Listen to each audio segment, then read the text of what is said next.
नमस्कार दर्शकों, जैसा आप सभी जानते हैं हमारी भारत की भूमि संत और महापुरुषों की जन्मभूमि है और उनको याद करने के लिए हम उनकी जयंती भी मनाते हैं।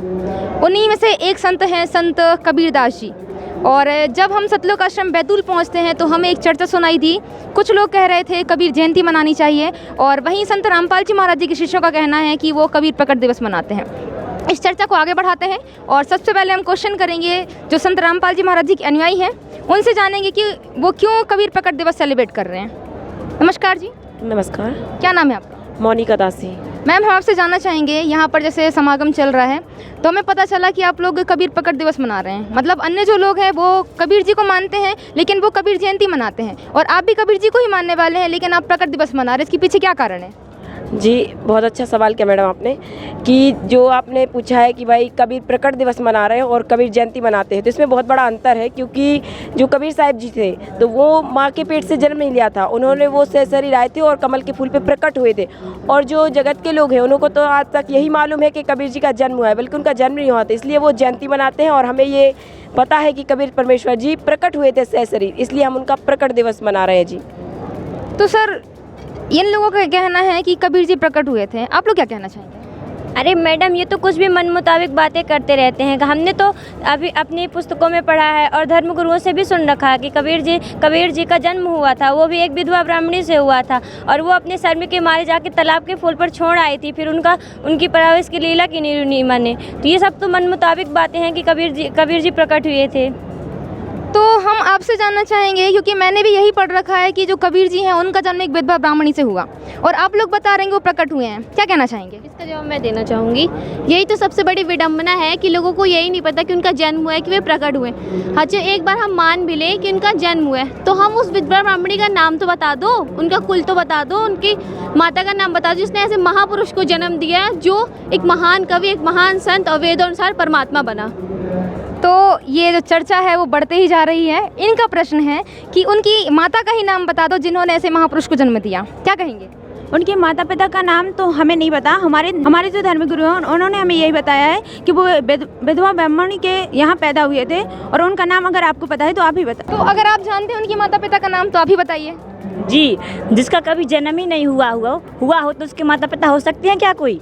जी नहीं, उनकी कोई माता पिता नहीं थी। वो तो काशी शहर की पवित्र भूमि लहरतारा नामक तालाब पर 600 साल पहले कमल के फूल पर प्रकट हुए थे और वो वास्तव में पूर्ण परमात्मा कबीर साहब जी थे। 600 साल पहले नीरू नीमा जुलाही दंपति उस संतान को ब्रह्म मुहूर्त में सुबह 4 बजे उठाकर ले गए थे और उसका वहाँ पालन पोषण किया, लेकिन वे वास्तव में पूर्ण परमात्मा थे जो कमल के फूल पर प्रकट हुए थे। और इसके दृष्टांत प्रत्यक्ष महर्षि रामानंद जी के शिष्य अष्टानंद ऋषि हैं। तो जैसा इन्होंने बताया कि कबीर जी प्रकट हुए और उन्होंने प्रत्यक्ष दृष्टा का नाम भी बताया, सर क्या कहेंगे आप? जहाँ तक इनका मानना है कि भाई कबीर साहब प्रकट हुए तो मैं इस चीज़ के एग्री नहीं करूँगा। हालांकि कहीं ना कहीं इस चीज़ में संशय है कि भाई कबीर साहब प्रकट हुए।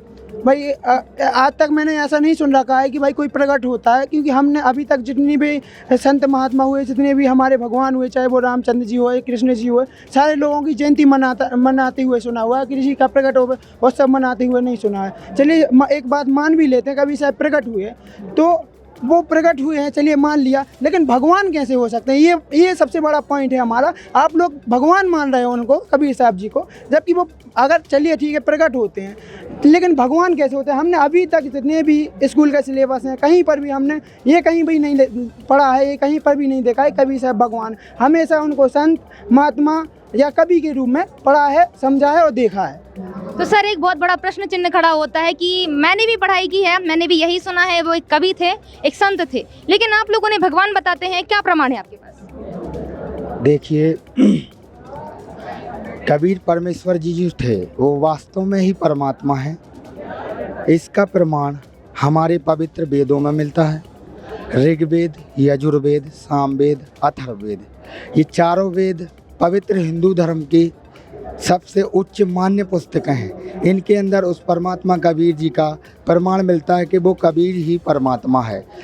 प्रमाण के लिए ऋग्वेद मंडल नंबर 9, सूक्त नंबर 86, मंत्र नंबर 26-27, ऋग्वेद मंडल नंबर 9, सूक्त नंबर 82, मंत्र नंबर 1-2 में, ऋग्वेद मंडल नंबर 9 सूक्त नंबर 96 मंत्र नंबर 16 से लेके 20 में। उसमें तो ये क्लियर भी कर दिया है, गुहम चारु नाम 16वें मंत्र में ये पूछा गया है, प्रश्नोत्तरी है ऋग्वेद में, प्रश्नोत्तरी करके ही, क्योंकि ये जो ज्ञान है वेदों का ये परमात्मा दत्त है, गॉड गिवन स्पिरिचुअल नॉलेज है। तो इसमें जो बताया गया है कि उनने पूछा है कि भगवान आप अपने जो श्रेष्ठ नाम है, आपका जो नाम है वो बतलाइए कि आपका नाम क्या है। तब परमात्मा ने ऋग्वेद मंडल नंबर 9 सूक्त नंबर 96 मंत्र नंबर 17 में बताया है, शिशुम जगानम हरियंतम मर्जंती सुबंती मरुतो गणेन कबीर गिरभी काव्यना कबीर संत सोम अत्यंती रेवन। इसमें ये भी क्लियर किया है कि वो कबीर परमात्मा शिशु रूप में जब आता है और वो प्रकट होता है, सशरीर आता है, वो कमल के फूल पर प्रकट होता है। इसका दूसरा प्रमाण ऋग्वेद मंडल नंबर 9 सूक्त नंबर 1 के मंत्र नंबर 8 और 9 में ये प्रमाण है कि वो परमात्मा 3 प्रकार के शरीर को धारण करता है, उससे हमारी परवरिश करता है, हमारी देखभाल करता है। पहला परमात्मा का शरीर होता है जो सतलोक में विराजमान है, तेजोमय शरीर में होता है, जो धूलोक के तीसरे पृष्ठ पर विराजमान है, और वहाँ से वो बिजली की तरह क्रीड़ा करता हुआ यहाँ पर आता है। दूसरी लीला उनकी ये है कि वो कहीं भी कभी भी किसी भी वक्त कहीं भी आ जा सकते हैं, किसी भी संत रूप में रह करके वो यहाँ ज्ञान बताते हैं। और इसका प्रमाण ये मिलता है कि संत गरीबदास जी महाराज जी को जिंदा महात्मा के रूप में आकर के मिले, उनको सतलोक दिखाया और उन्होंने सतलोक में देखा जो नज़ारा और जो परमात्मा का ज्ञान था उन्होंने बताया। ये तो उनका हो गया गवाह। तो संत गरीबदास जी महाराज जी ने बताया है कि हम सुल्तानी नानक तारे दादू को उपदेश दिया, जात जुलाहा भेद नहीं पाया, वो काशी में कबीर हुआ। इस विषय में परम पूज्य संत भी कहते हैं कबीर परमेश्वर जी को, परमेश्वर कबीर जी खुद कहते हैं, हम ही अलख अल्लाह है, कुतुब गोस्त और पीर, गरीबदास खालिक धनी, मेरा नाम कबीर। और क्या कहते हैं रामानंद जी को जब परमात्मा ज्ञान बताते हैं तब कहते हैं, ये स्वामी सृष्टा में और सृष्टि हमारे तीर और दास गरीब। क्योंकि ये संत गरीबदास जी महाराज जी बता रहे हैं कि रामानंद जी और कबीर परमेश्वर जी की चर्चा हो रही है। जब रामानंद, इसीलिए संत गरीबदास जी का नाम आता है, जैसे रामायण में तुलसीदास जी का नाम आता है चौपाई के सामने, तो इसी प्रकार संत गरीबदास जी महाराज जी की नाम आता है। तो वो बता रहे हैं कि ए स्वामी सृष्टा में सृष्टि हमारी तीर, दास गरीब अधर वसु, ऊपर रहता हूँ सतलोक में और मैं अविगत सत्य कबीर। और इसका परमात्मा एक और वाणी है जिसमें परमात्मा बताते हैं, ना मेरा जन्म न गर्भ बसेरा और बालक वन दिखलाया। ये तीसरी सतीति है परमात्मा की। काशी नगर जल कमल पे डेरा, तहाँ जुला ही न पाया, मात पिता मेरे कछुना ही ना हमरे घर दासी, और जुल्हे का सुत आन कहाया, जगत करे मेरी हंसी, अवधू अवगत से चलाया, मेरा कोई भेद मरम नहीं पाया। इंसान ने बताया है कि अपनी, वो तो कुछ भी बोल देंगे कि कबीर भगवान है, किसी को भी भगवान बता देंगे, अपनी बानी कोई भी बानी बताकर, ठीक है। तो हम कैसे माने? जैसे कि हमारे हिंदू धर्म में रामायण है तो तुलसीदास जी ने लिखी थी, तो हम राम भगवान को ही भगवान मानेंगे ना, कृष्ण भगवान को कृष्ण मानेंगे। गीता जैसे गीता है, वेद है, इसमें प्रमाण दो तो हम उनको भगवान माने। ऐसे कैसे किसी को भी भगवान मानने लगे? कोई भी बोल देगा कि वो भगवान है। सर क्या सही बात है, बिल्कुल आप प्रूफ दो। ऐसे तो आप ओरली कुछ भी बता सकते हो, आप कुछ भी मंत्र बोलोगे, कुछ भी बोलोगे। हमारे पास थोड़ी ना वेद पुराण कहीं रखे हुए हैं, पंडित जी लोग के पास रखे होते हैं। आज तक तो हमने देखा भी नहीं कि वेद क्या होता है, क्या होता है। हमने तो बस सुना है कि ऐसा ऐसा होता है। वो तो बस कथा वाँचते हैं, वहीं बोल देते हैं, हमने मान लिया। अब आप आपके पास हो तो दिखाइए, तो आप दिखा सकते हैं। अगर लिखा होगा उसमें तो हम मानने के लिए तैयार हैं। उसमें लिखा बताओ कि उसमें कबीर देव ही लिखा है। आप बताओ इसमें कुछ कहाँ? सर क्या प्रमाण है आपके पास कि जो हमारे वेद हैं उनमें कबीर देव का नाम लिखा हुआ है? जी बिल्कुल, हमारे गुरुदेव जी संत रामपाल जी महाराज जी तत्वदर्शी संत हैं। माने वो गीता अनुसार, जो गीता जी अध्याय नंबर 4 के श्लोक नंबर 34 में जिसके विषय में कहा है, वो तत्वदर्शी संत हैं और उनको संपूर्ण ज्ञान होता है। तो उन्होंने ऋग्वेद, यजुर्वेद, सामवेद, अथर्ववेद, इन पवित्र चारों वेदों में कबीर परमात्मा का नाम दिखाया कि वो कबीर देव है। दिखाइएगा ऋग्वेद, हमारे यहाँ पे देखो, ये देखिए ऋग्वेद मंडल नंबर 9 ठीक है और 10, और ये महर्षि दयानंद सरस्वती द्वारा है ना लिखा हुआ है। अब इसमें आपको ले चलते हैं ऋग्वेद मंडल नंबर 9 सूक्त नंबर 20 और मंत्र नंबर इसका 1 है। आप स्वयं पढ़ लीजिए। कबीर देव ये लिखा ऊपर, संस्कृत में पढ़िए आप।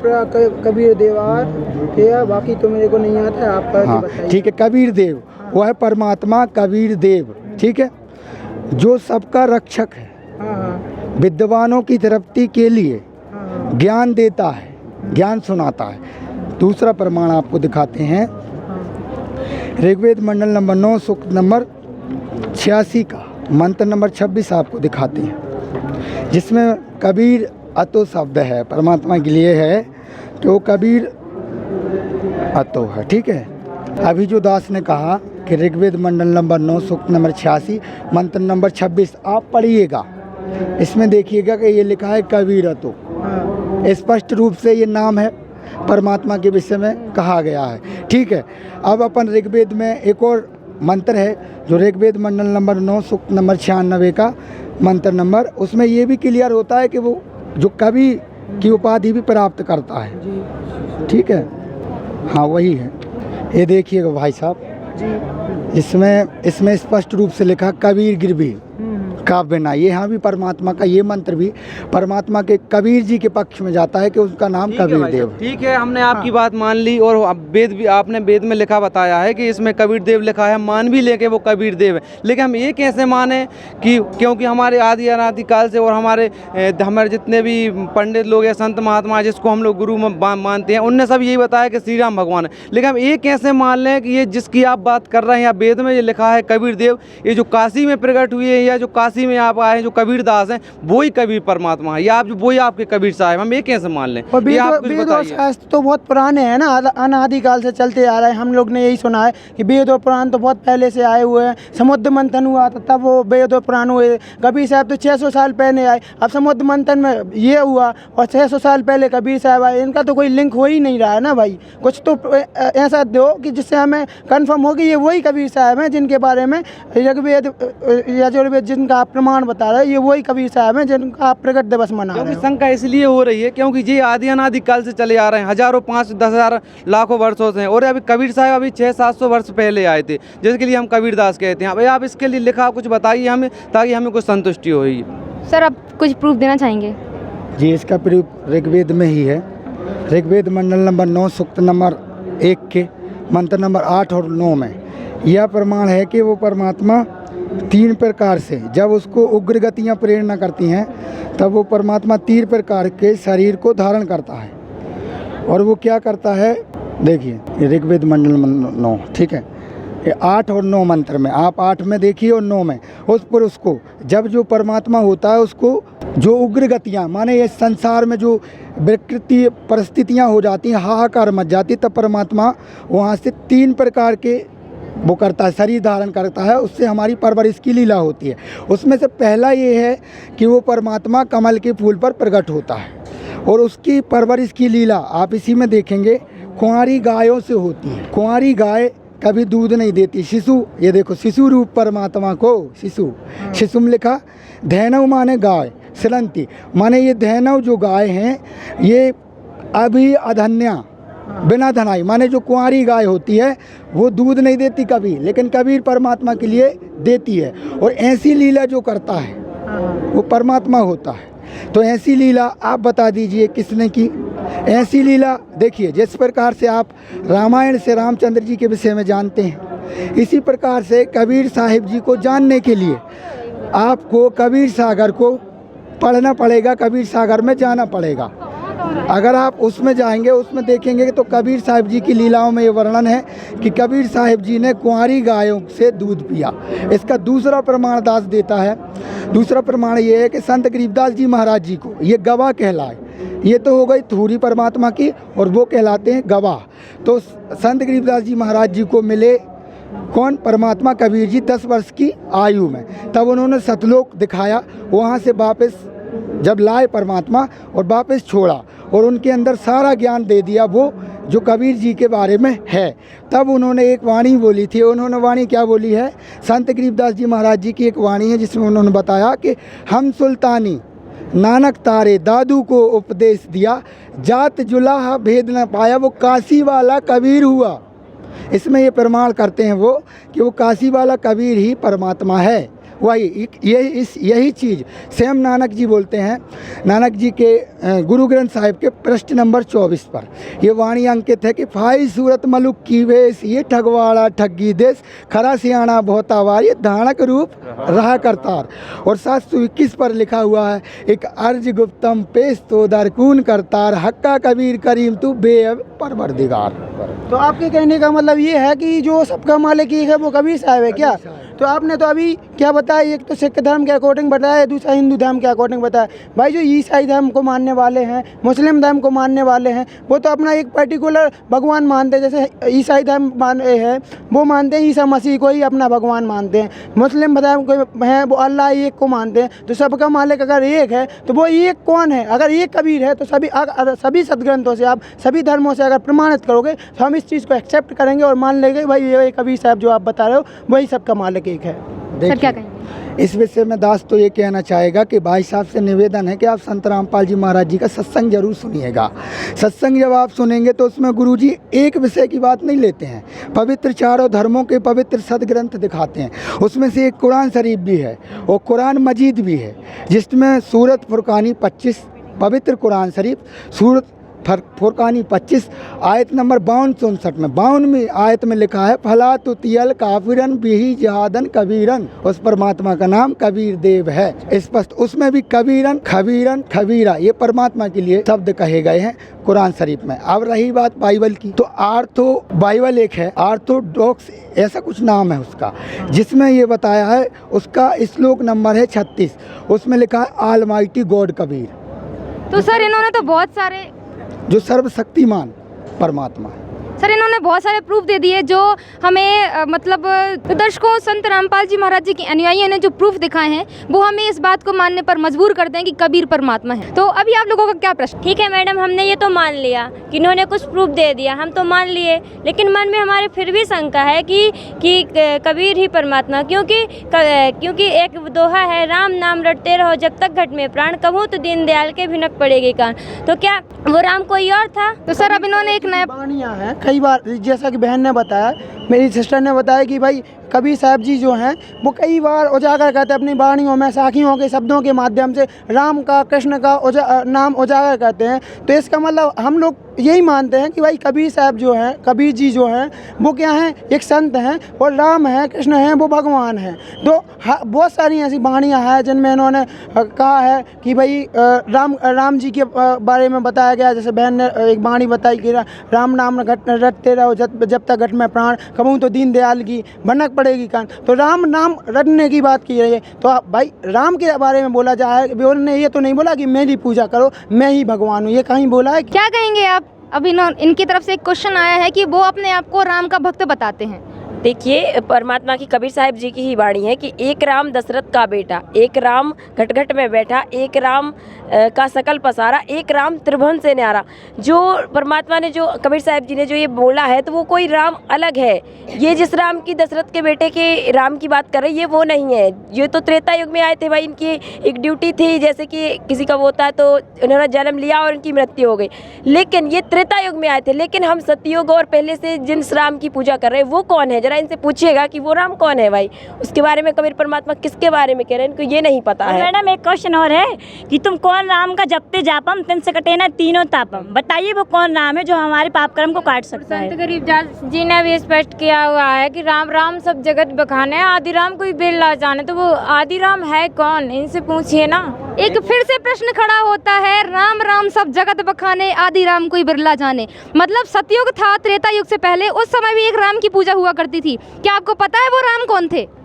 हम तो सिर्फ एक ही राम को जानते हैं जो राम रामायण में लिखा है, और हम तो उसी राम को मानते हैं और उसी को मानेंगे जब तक आप प्रूफ क्लियर नहीं दोगे। और प्रूफ चाहिए हमको भाई, जब विश्वास होगा। दर्शकों एक प्रश्न चिन्ह खड़ा होता है कि कबीर साहब जी हैं, वो अपनी दोहों में जिक्र कर रहे हैं राम के बारे में, तो अगर वो भी राम भक्त हैं उसके लिए अब आप क्या कहेंगे? जी धर्मदास जी ने कहा है, धर्मदास है जग बोराना, कोई न जाने पद निर्वाणा, यही कारण में कथा पसारा, जग से कहिए राम निहारा। राम राम सब जगत बखाने, आदि राम कोई बेल्ला जान है। तो कौन है वो आदि? कबीर परमात्मा जी हैं वो आदि राम। धर्मदास है जग बोराना, कोई न जाने पद निर्वाण, यही कारण में कथा पसारा, जग से कहिए वो राम निहारा। और मलुकदास जी की वाणी में भी आता है कि जपुर मन परमेश्वर नाम कबीर, दास मलुक सलूक कहते हैं, खोजो कसम कबीर। तो उन्होंने भी कबीर साहिब जी को बनाया। मतलब जब आए थे परमात्मा तो उन्होंने अपने गवाह, जिनको मिले हैं परमात्मा, उनके गवाह दिए गए हैं कि ये जो, जैसे कि मलुकदास जी का है, इन्होंने बहन ने बोला धर्मदास जी का है, और भी ऐसे कई महापुरुष संत हुए हैं। इसमें दादू जी ने भी अपनी वाणी में कहा है, जिन मौकों ने जिनाम दिया सोए सदगुरु हमार, दादू दूसरा कोई नहीं कबीर सिरजनहार। मतलब दादू जी भी ये प्रमाणित कर रहे हैं कि वो सिरजनहार कबीर परमात्मा है, वो आदिराम कबीर परमात्मा है। संत गरीबदास जी महाराज भी अपनी बाणी में कहते हैं, अनंत कोटि ब्रह्मांड का एक रति नहीं भार, सदगुरु पुरुष कबीर हैं कुल के सृजनहार। अर्थात जो हम सबके मालिक हैं, एक वो कौन है, वो हैं पूर्ण परमात्मा कबीर साहब, जिसका चारों धर्मों, हिंदू मुस्लिम सिख ईसाई, चारों धर्मों के सदग्रंथों में प्रमाण है कि वो पूर्ण परमात्मा कबीर साहब है। तो सर इन लोगों ने तो बहुत सारे प्रूफ दे दिए कि कबीर जी ही आदि राम है, क्या कहेंगे आप? बस मैं इतना कहना चाहूँगा, आपने जो प्रूफ दिए हैं उनको भी मैं रीचेक करूँगा और सारी चीज़ों को मैं रिसर्च करूँगा, उसके बाद मैं कुछ निर्णय पे पहुँचूँगा। हालांकि आपने जो प्रूफ प्रमाण दिखाए हैं उनको देख के मेरे कुछ मन में लग रहा है कि थोड़ी संतुष्ट तो हुआ हूँ कि भाई जो कबीर साहब जी हैं, जो वो मतलब अभी तक हम लोग समझते थे कि एक मामूली संत हैं, उनकी वाणियों से मैं भी काफ़ी प्रभावित होता था। कई बार मैं भी मतलब बहुत ज़्यादा वो भाव विभोर हो जाता था, कई बार मेरे भी आंसू निकल जाते थे उनकी वाणियाँ सुन के, बहुत ज़्यादा समाज को प्रेरणादायक विचार उनके लगे। लेकिन आज तक मैं यही समझता था कि भाई कबीर साहब एकमात्र संत हैं। आज हम यहाँ पर आके समझ पाए हैं कि कबीर साहब ओनली एक संत नहीं है। आप लोगों ने जो प्रमाण बताए उससे हमें कुछ शंकाओं का समाधान हुआ है, कुछ डाउट्स क्लियर हुए हैं कि भाई कबीर साहब भगवान हैं। तो आपने जो भी यहाँ पर प्रमाण बताया उससे मैं तो संतुष्ट हुआ हूँ। लेकिन मेरे जो साथी हैं इनसे भी आप क्वेश्चन ले सकते हो, शायद इनको थोड़ा बहुत शंका हो सकती है, इनके को भी जो भी डाउट हो वो क्लियर कर सकते हो। मेरे तो डाउट्स क्लियर हुए हैं। बाकी तो अभी एक हमारे पास एक और क्वेश्चन आया है, इनका भी क्वेश्चन जानते हैं। जी मैंने बचपन से सुना हुआ है कि कबीर जी के दो संतान हैं, कमाल और कमाली, और उनकी पत्नी भी है लोई। तो मैं कैसे मानूं कि वो कब परमात्मा है, कि जब उनकी वो कह रहे हैं कि वो गृहस्थ नहीं है, बल्कि हमने बचपन से सुना है कि वो उनकी एक पत्नी है और दो संतान भी। मैं कैसे मानूं?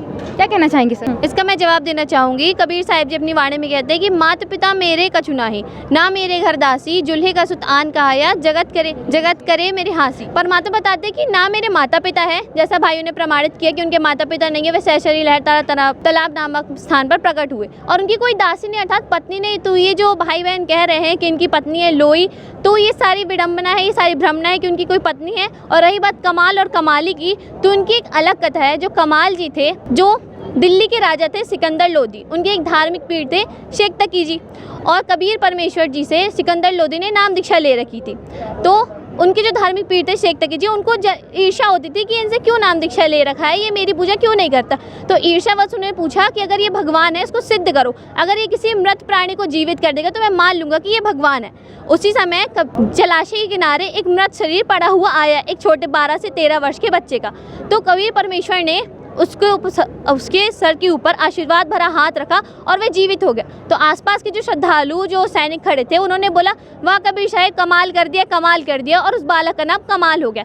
इसी प्रकार जो कमाली थी, जो शेख तकी धार्मिक पीर था, उसकी जो पुत्री थी वो 20 दिनों से कब्र में दबा रखी थी। और उन्होंने एक और चैलेंज, एक और चुनौती कबीर साहब को दी, चलो मैं मान ले तुम गलत हो, तुमने ये जीवित नहीं किया, वो बालक बेहोश था, वो मृत नहीं हुआ था। मेरी पुत्री 14-20 दिन से मृत पड़ी हुई है, कब्र में दबी हुई है, अगर आप उसको जीवित कर देते हो तो मैं मान लूँगा कि आप भगवान हो। उस आत्मा को कबीर साहब ने कब्र से निकाला, उस पर आशीर्वाद भरा हाथ रखा, तो वे जीवित हो गए। और जो आसपास के श्रद्धालु थे वे कहने लगे कमाल कर दिया कबीर साहब जी, कमाल कर दिया, और उस लड़की का नाम कमाली रह गया। इस प्रकार उनके दो पुत्र, एक पुत्र और एक पुत्री कमाल कमाली हुए। उनका मुंह बोले पुत्र पुत्री, उन्होंने उनका जन्म नहीं दिया, उन्होंने उनको जीवन दान दिया, उनको जीवित किया। इस प्रकार मैं प्रमाणित करना चाहूँगी कि उनकी कोई पत्नी नहीं है, ना कोई माता पिता है, ना ही उनकी कोई संतान है। नीरू नीमा उनके मुँह बोले माता पिता थे, जो मुस्लिम जुलाहा थे, उन्होंने लहरतारा ताला नामक तालाब पर उनको प्राप्त किया था, और जो कमाल थे वो उनके मुँह बोले जीवित किए पुत्र पुत्री थे।